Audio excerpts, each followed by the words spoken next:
हाँ तो गाइस कैसे हो दोस्त। पिछले लेक्चर में बात कर ली थी अपने सेल वाला चैप्टर चल रहा था। सेल वाला चैप्टर चल रहा था तो सेल वाले चैप्टर में मैंने आपको नॉर्मली सेल बताई, न्यूक्लियस बताया और न्यूक्लियस के अंदर न्यूक्लियोलस की बात कर ली और उसके बाद अपनों ने बात कर ली थी सेल मेम्ब्रेन की। ये सभी बात कर ली मोटा मोटी रूप से। अब इसके बाद में अलग ऑर्गेनिज्म आते हैं। आज पढ़ेंगे माइटोकॉन्ड्रिया और ईआर एंडोप्लाज्मिक रेटिकुलम। उसके बाद में अपन दो और पढ़ेंगे स्टूडेंट, लाइसोसोम आ जाता है, सिस्टोल आ जाता है। इस प्रकार से पढ़ेंगे। तो अपन माइटोकॉन्ड्रिया की बात करते हैं। वैसे ही आ चुके हैं स्टूडेंट माइटोकॉन्ड्रिया। अगर ये 5 नंबर में आता है तो आपको डिटेल से लगभग 4 पेज भरने होते हैं। अगर 3 नंबर में आता है तो नॉर्मली इस अंक को डिफाइन कर छोटा होता और अपन सेल का दे दें। ठीक है, तो यहाँ पर सेल वाले चैप्टर चल रहा है, उसमें अपन 2 आगे ऑर्गेनिज्म पढ़ेंगे। आज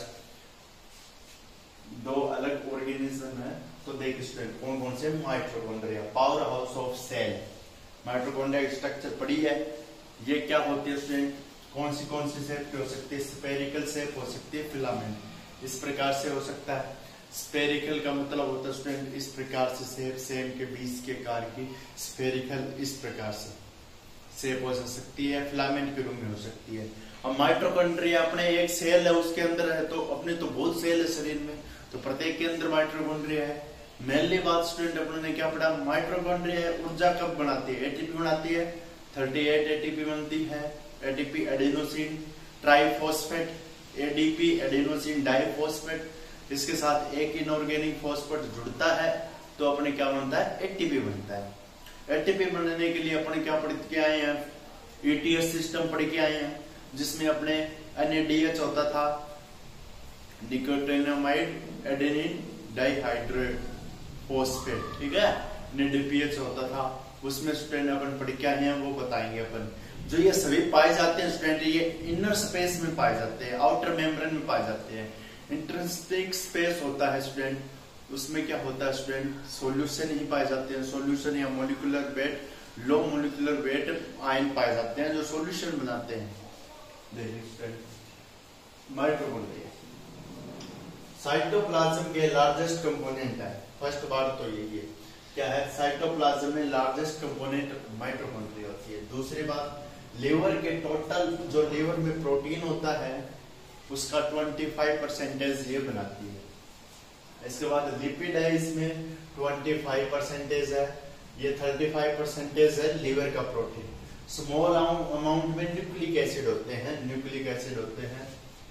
ईच सेल, जो प्रत्येक सेल स्टूडेंट वो 50 से 2500 इसमें पाए जाते हैं माइटोकॉन्ड्रिया। एक सेल में 50 से 2500 माइटोकॉन्ड्रिया पाए जाते हैं।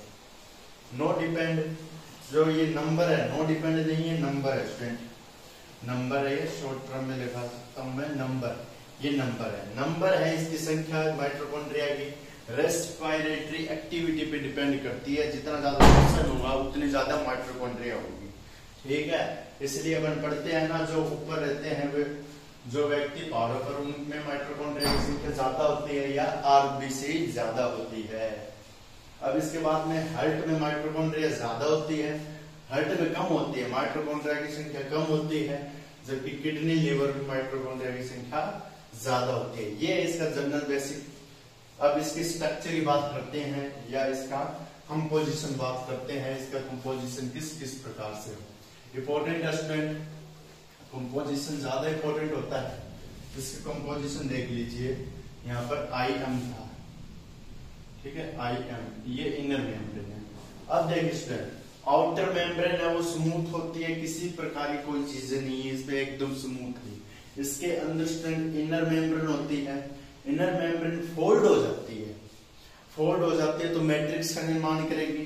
फोल्ड जो चीज होगी या जो कोई भी प्रकार की थिंग है फोल्ड, उसको अपन क्रिस्टी बोलेंगे। क्रिस्टी पे F0 F1 में पाए जाते हैं। ज्यादा डिटेल की बात नहीं कर रहे, ये क्रिस्टी हो गए। ठीक है, ये क्रिस्टी है। जो क्रिस्टी किसे कहेंगे, माइटोकॉन्ड्रिया की जो इनर मेम्ब्रेन है, ये इनर मेम्ब्रेन है। फोल्ड होकर जो प्रकार की शेप बनती है उसे क्रिस्टी कहते हैं। ठीक है, ये मेम्ब्रेन फोल्ड हुई है। दूसरी बात, इनर मेम्ब्रेन और आउटर मेम्ब्रेन के बीच जो गैप होता है वो 18.5 mm का गैप होता है। ठीक है, का गैप होता है। अब ये बात भी इंपॉर्टेंट है स्टूडेंट, ये जो डॉट डॉट संरचना है ये साइटोप्लाज्म में ये एक मैट्रिक्स है। जो मैट्रिक्स है स्टूडेंट ये एंजाइम पाए जाते हैं, ये ई एंजाइम को दर्शा है। मैट्रिक्स है इसमें एंजाइम पाए जाते हैं। आपसे पूछ ले माइटोकॉन्ड्रिया है उसमें किस हिस्से में एंजाइम बनते हैं या पाए जाते हैं, मैट्रिक्स में, वो भी इनर मेम्ब्रेन में। तो ये आउटर मेम्ब्रेन और इनर मेम्ब्रेन है, उसके बीच जो स्पेस होता है स्टूडेंट उसे क्या कहते हैं, इंटरक्रिस्टी स्पेस। क्या कहते हैं फिर से सुनिए, आउटर मेम्ब्रेन और इनर मेम्ब्रेन के बीच का स्पेस इंटरक्रिस्टी स्पेस कहलाता है। LMWS low molecular weight solution या सब्सटेंस, इसमें क्या पाए जाते हैं, लो मोलिकुलर वेट वाले सब्सटेंस इस इंटरक्रिस्टी स्पेस में पाए जाते हैं। अब इसकी शेप की बात करें तो शेप होती है इसकी, ये दो प्रकार की होती है, मैं बता चुका हूं। माइटोकॉन्ड्रिया लिख सकते हैं आप इतना तो, एक तो इसमें दो प्रकार है या दो लेयर होती है। आउटर मेम्ब्रेन स्मूथ होती है, लिखवा दिए कि लिख लेना। दूसरी बात इनर मेम्ब्रेन, इनर मेम्ब्रेन में फोल्ड हो जाती है, मैट्रिक्स पाया जाता है, मैट्रिक्स के अंदर एंजाइम पाए जाते हैं और यहाँ पर लो मोलिकुलर वेट सब्सटेंस है वो इंटरक्रिस्टी स्पेस है उसके अंदर पाए जाते हैं। तो ये हो गई बातें अपनी इतनी। अब इसके आगे अपन दो तीन बात और लिख देते हैं। आउटर मेम्ब्रेन की आउटर सरफेस पर लिखिए, आउटर मेम्ब्रेन की outer surface and inner membrane की इनर सरफेस में, आउटर मेम्ब्रेन की आउटर सरफेस, इनर मेम्ब्रेन की इनर सरफेस में स्क्वेसर लाइक स्ट्रक्चर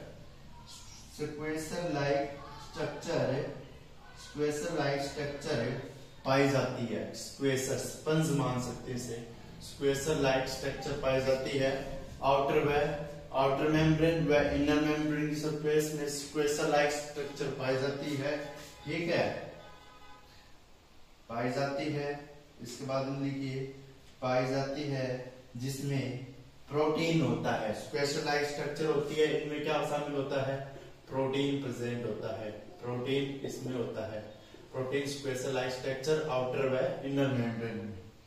अब इसके बाद में लिखिए इनमें बायोलॉजिकल ऑक्सीडेशन में काम आने वाले एंजाइम, इसमें बायोलॉजिकल स्क्वेसर है, इनमें क्या होते हैं, बायोलॉजिकल ऑक्सीडेशन में काम आने वाले, ऑक्सीडेशन में काम आने वाले एंजाइम होते हैं। जैसे कौन कौन से ऑक्सीडेशन में काम आते हैं, अरे अपने ETS सिस्टम पढ़ाया है ना स्टूडेंट, जिसमें क्या क्या होता था एंजाइम में, याद करो क्या क्या होता था एंजाइम में। एंजाइम में आपके दो चीजें होती थी, ठीक है, वैसे तो अलग अलग भी होते थे लेकिन इसमें एक NAD एक NADPH2, ठीक है, इसमें प्रोसेस होती थी। एक तो NAD होता था वह एक होता था NADPH2, ये दो होते थे। NADP लगा देते हैं, NAD और NADPH, NADP और dehydrogenase,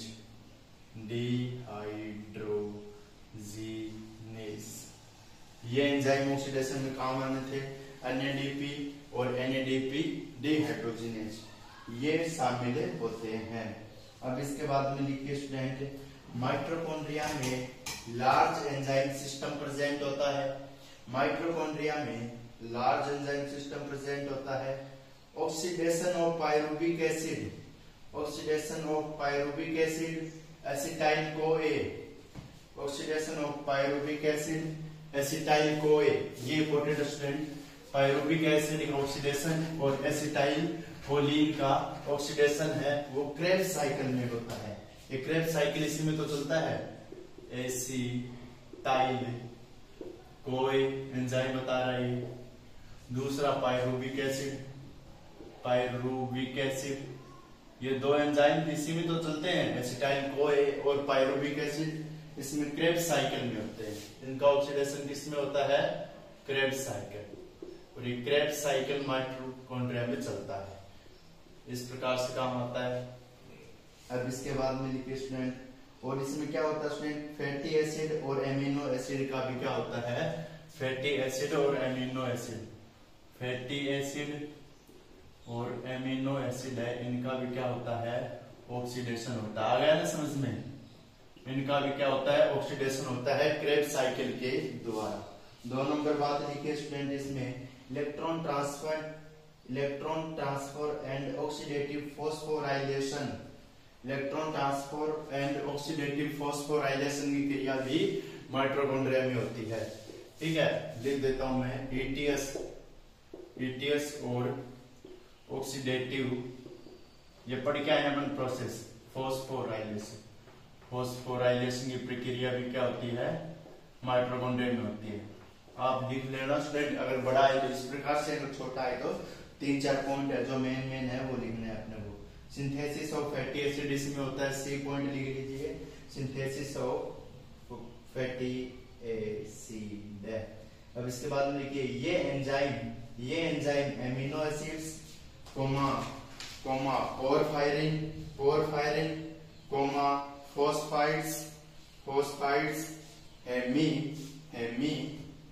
प्यूरिक acid and urea synthesis में काम आते हैं। इनमें कौन कौन से काम आते हैं, यूरिया काम आता है, प्यूरिक एसिड काम में आता है, फॉस्फेटाइड्स काम में आते हैं। अब इसके बाद में लिखिए इनमें ट्रांसहाइड्रोजिनेज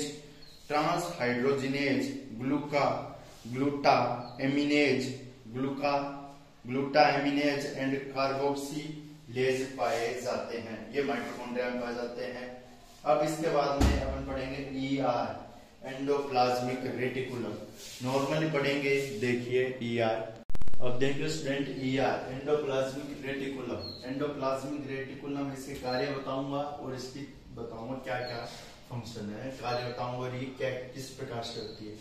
साइटोप्लाज्म में एक्सटेंसिव यानी अधिक मात्रा में कोई मेम्ब्रेन पार्ट होती है, तो ये सिस्टम एंडोप्लाज्मिक रेटिकुलम के पास होता है। डबल लेयर है, एक प्रोटीन और लिपिड की ये बनी होती है, डबल लेयर है, न्यूक्लियस भी डबल लेयर था और ये भी डबल लेयर है। टिश्यू में एक्टिव प्रोटीन सिंथेसिस के साथ डेवलप होती है। जैसे ही टिश्यू में एक्टिव प्रोटीन सिंथेसिस, एक्टिव इसलिए बोला है क्योंकि इसमें एनर्जी एटीपी खर्च होती है, उसके साथ ये क्या होती है, डेवलप होती है। इसके बाद कौन सी बात है, गोल्जी बॉडीज, बराबर लिखना है अपने को, internal membrane produce. Golgi body का भी कार्य होता है, आ जाता है। अगर इंटरनल मेम्ब्रेन प्रोड्यूस होती है ER की, तो वो गोल्जी बॉडी करती है। मेम्ब्रेन का इंटीरियर अंदर वाला पोर्शन एक्स्ट्रा सेलुलर स्पेस के द्वारा कनेक्ट होता है। गोल्जी बॉडीज है, उसका क्या है, एक्स्ट्रा सेलुलर एंडोप्लाज्मिक रेटिकुलम है, उसका extra cellular part Golgi bodies के द्वारा कनेक्ट होता है। इसके बाद में ये ER के सिस्टर्नी आपने पढ़ा हुआ, ER इस प्रकार स्ट्रक्चर होती है, उसके बार बार पाइप नुमा संरचना सिस्टर्नी होती है। वो एंडोफ्लोज space and extracellular fluid के बीच मटेरियल एक्सचेंज, ये काम आ गया। अगर एंडोप्लाज्मिक रेटिकुलम की जो सिस्टर्नी होती है उसमें एक्स्ट्रा सेलुलर स्पेस होता है, उसके बाद उसमें जो फ्लूइड का एक्सचेंज होता रहता है, वो मटेरियल एक्सचेंज ER के द्वारा किया जाता है। अब इसके बाद में लिखिए, इसके वर्क लिखिए स्टूडेंट, ER का मैं फंक्शन बता देता हूँ, वर्क बता देता हूँ, वर्क क्या करना है अपने को, कार्य, इसका वर्क लिखिए स्टूडेंट। 2-3 है, छोटे छोटे हैं। फर्स्ट वर्क क्या है स्टूडेंट, फर्स्ट वर्क है, ये क्या कार्य करता है, transport of nutrients, transport of nutrients, यानी जो पोषण है उसका ट्रांसपोर्ट करता है, न्यूट्रिएंट्स एंड, और साथ में क्या काम करता है ये, मेटाबोलाइट्स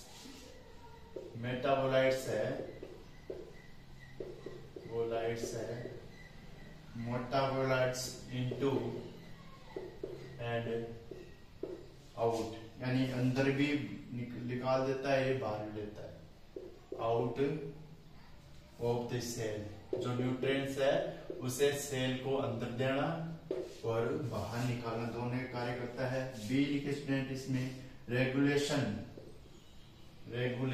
ये रेगुलेशन की प्रोसेस करता है, regulation of protein, regulation of protein का काम यही करता है, synthesis, protein synthesis. Protein synthesis का जो रेगुलेशन है या जो नियमन है वो इस ईआर के द्वारा किया जाता है।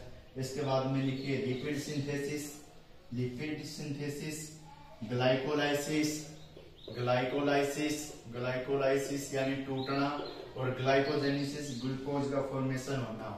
दी ग्लाइको ये वाई है और ये जेनेसिस है।